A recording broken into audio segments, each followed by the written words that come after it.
everyone, it's me Joshua, aka Future Filmmaker 394 here back again. I'm sorry I haven't been posting a lot of new content. I've just been dealing with a lot of stuff over the last couple weeks. Prom and graduation and exams. Graduation coming up this weekend, so yeah. But I'm sorry I haven't got a chance to post new content for you guys. I do apologize for it, but anyways, that's not what this is about. We are here to talk about and review and kind of conclude the Pirates of the Caribbean series reviews until the release of Dead Man's Tell No Tales, which I'm very excited about. And so yeah. Pirates of the Caribbean on Stranger Tides is the fourth movie in the Pirates franchise. It came out in 2011. And is once again starring Johnny Depp and Geoffrey Rush, the only two to come back. But is not directed by Gore Verbinski. This time, directorial duties are handled by Rob Marshall. Now, before I get into the plot of the movie, I'm going to share some production history. So, before the release of At World's End, Jerry Bruckheimer said that after At World's End, that would be the end of a trilogy. He even said it on my friend Veritas 591's DVD cover. If you've seen him read it out loud on his review of At World's End, that the end of a trilogy. But Bruckheimer also said that a spinoff would be possible. So, Ted Elliott and Terry Rossio discovered on Stranger Tides, the novel which this movie is based off of, and used the basis for a fourth movie. And they decided to make this a standalone movie, which is a film that will support new characters and incorporate new elements such as Blackbeard, the Fountain of Youth, and mermaids. The later two have already been alluded to in the previous films. And for the first time since the beginning of this blockbuster franchise, Orlando Bloom and Keira Knightley would not be returning to play Will Turner and Elizabeth Swann. This had a lot of fans outraged, but I was interested to see where they would go. So let's talk about the plot of this movie. And yep, get ready because this is going to be a defense, but I will also point out negatives, okay? So don't think I'm just saying this movie's a masterpiece, because I do have issues. Now, the plot of this movie is Captain Jack Sparrow is taken to the British people for what he didn't do, for something he didn't do. And so Captain Jack Sparrow is out to find the imposter, and he goes on a quest to find the fabled Fountain of Youth, which I thought that was a really good move for them to move away from the first three and do a standalone film. And they cross paths with a former lover of his, Angelica. She forces Jack aboard the Queen Anne's Revenge, a ship captained by the infamous pirate Blackbeard, Angelica's father.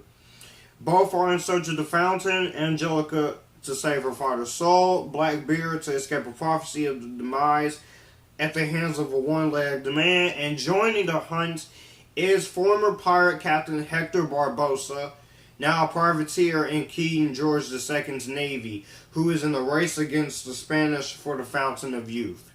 That's pretty much the plot of this movie. Now, again, I personally think that On Stranger Tides is not that bad of a movie.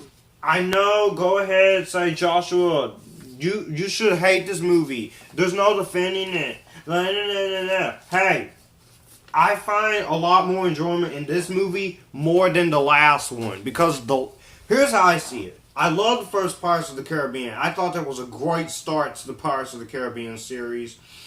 I thought it was really good. It was everything that a pirate film and action swashbuckler film should be.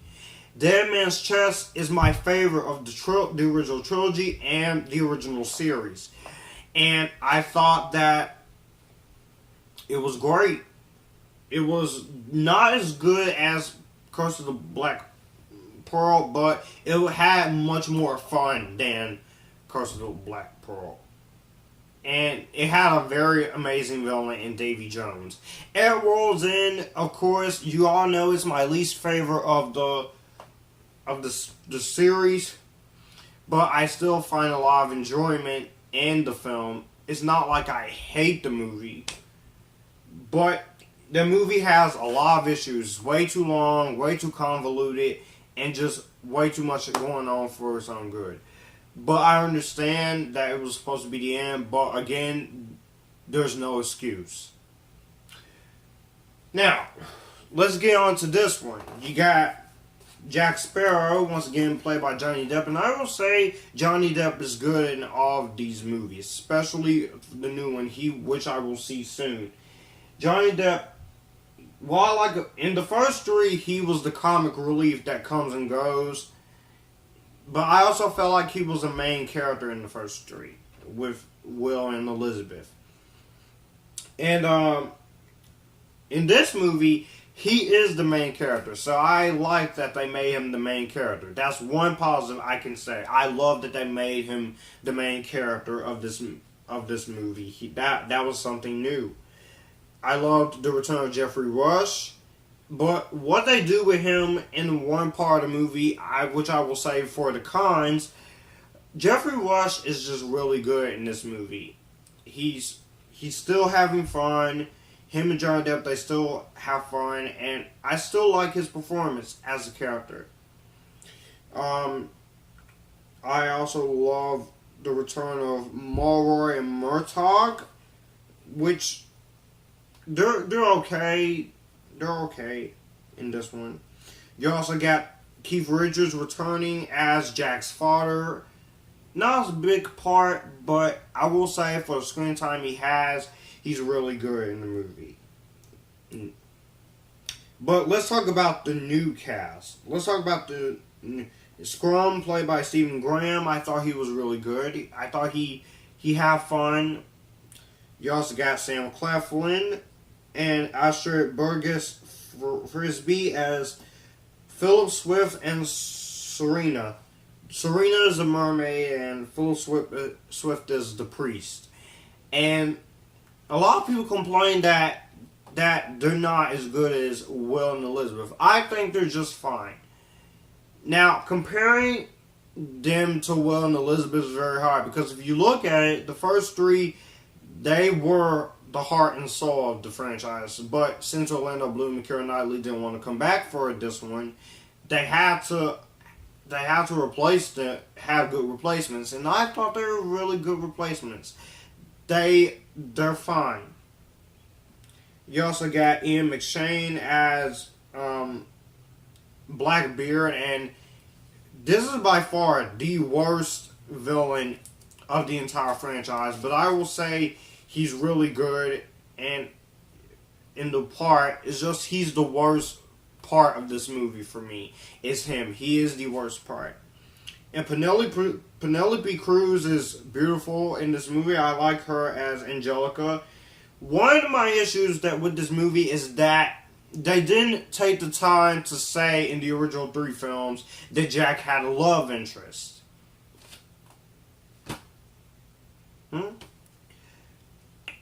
Now, I will give it a pass. I will give that a pass because I know what they're trying to do. They're trying to go a little into Jack's love life and backstory a little bit. So I respect them for it. One other thing I will praise is the action sequences. The action sequences are well shot. They're really cool. The choreography, it looks a little bit like dancing, but I still thought the fight scenes were really good, really choreographed fine. And Rob Marshall, he knows how to direct the movie. The movie looks beautiful, especially with the opening Disney logo where you see the mermaids swimming around for the Walt Disney Pictures words come up. I do like that. I like the way this movie is shot, framed, and lit. You also get a cameo by Judi Dench, who was M in the James Bond films from the Pierce Brosnan films to the Daniel Craig films. And I really thought that her cameo appearance was funny. And also, I really enjoy seeing the rest of the actors in here. I thought the acting in this movie was fine. But let's get back to Philip and Serena. The one thing I don't like is some of the writing between the two. Some of the writing in here is a little iffy and some. Another thing I like that they actually do, they went into the Fountain of Youth more in this one. I really like that. They were trying to be different. But mermaids, let's talk about the mermaids. It was really cool that they have mermaids there. The mermaids are beautiful. They're cool. And mermaids are cool. But there is something weird which I will get to in my comments. And one big thing I will say that this movie is really short. 2 hours to 17 minutes. That's why I consider this to be an improvement over At World's End, because the runtime is much shorter and the score by Hans Zimmer is still good. And that's one thing I will keep saying, that each film in this franchise, from The Curse of the Black Pearl to Dead Man's Chest to At World's End to this one, always keeps that theme, and the classic theme, and the score is just really good. Even if it's a bad movie, Hans Zimmer score is worth it. Hans Zimmer, he's one of my favorite composers. He's up there with James Newton Howard. He's up there with Danny Elfman and John Williams and John Ottman. Anyway, but this movie is not perfect. Again, some of the writing in this movie is kind of crappy, kind of mess, and just kind of 50-50 for me. Some of the characters are not clearly written all that well. I felt like this movie is kind of style over substance, if you know what I'm saying. Because the first three, Gore Verbinski's direction was really good. Even though I still say At World's End could have been trimmed down a little bit, considering how long that movie is, that movie still had a consistent tone. And I see why people hate this film. I just don't understand. But let's talk about the voodoo stuff. You have a lot of voodoo stuff. Mermaids turning into vampires.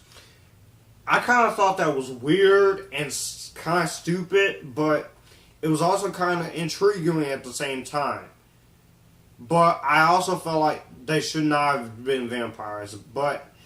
And also some of the jokes are very hit and miss in this movie. And I also really thought that some stuff worked better in the trailer. But there was one line that I really thought was really funny in the trailer and in the movie, and it's where Jack says, "Anyone see that? Because I will not be doing that again." I was like, but the more negatives, I also feel like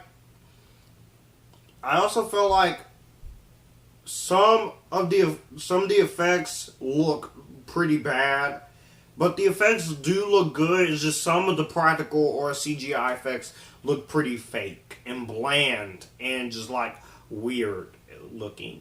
But don't get me, this is still a fun movie. Another big negative I will agree with some of the people on is that Richard Griffiths, I really don't like him in this movie. This was the last movie he did before he died. He played Vernon Dursley in the Harry Potter franchise. But people also complain about this movie does lack an original story, but I like that they went with the freaking book on Stranger Tides instead of just rehashing Will and Elizabeth. And I know some people's gonna say, Joshua, you are giving this movie way too much love. But I'm also giving this movie negatives. I'm saying them as I'm recording this right now. And this movie, the excessiveness kind of gets really repetitive very quickly. But this is still a fun movie. It's not perfect. I don't think this movie deserves all the hatred it got. To me, At the World's End is still the worst one out of this franchise.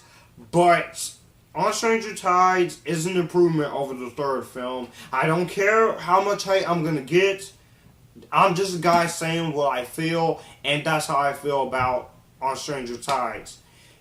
It's not perfect, but it's still fun and entertaining to watch.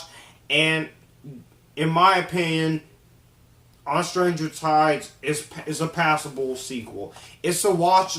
It's an enjoyable, decent time waster at best, and it's also a very fun Pirates of the Caribbean movie. It's much shorter. It has more awesomeness to it. It does have some crazy voodoo stuff like the mermaids and the flying sword, and then I can't figure out what was the other thing that my good friend Sean did say in his On Stranger Tides video. But this is still a good movie. Don't get me wrong. This is fun. Awesomeness at its best. It is. And I think this movie is just being judged way too harshly. Pirates of the Caribbean On Stranger Tides is an improvement over At the World's End. And for that reason alone, this movie is going to get an Epictastic. Well, guys, that was my review of Pirates of the Caribbean 4 On Stranger Tides. If you haven't already, you can check out my reviews for The Curse of the Black Pearl, Dead Man's Chest, At World's End. They're in a playlist called Pirates of the Caribbean down below. Reviews on my playlist section, and they're also in the video section. You can also go check out my friend Sean, aka Very 2591's reviews of the Pirates of the Caribbean movies. And so, yeah, that's it. Until Dead Man Tell No Tales, let me know what you guys think of Pirates of the Caribbean On Stranger Tides down below. Do you think it's an improvement over A World's End? Do you think it's a step down from the franchise? Do you think it's the best one? Do you think it's the worst one? And need I mention that the budget for this movie was $378.5 million? This was the most expensive movie ever made. And this movie made $1 billion back. Second film 2 times in a row in one big blockbuster franchise to make $1 billion. So that was my little trivia for you guys. And if you like this video, you can click here and we can all have a good time.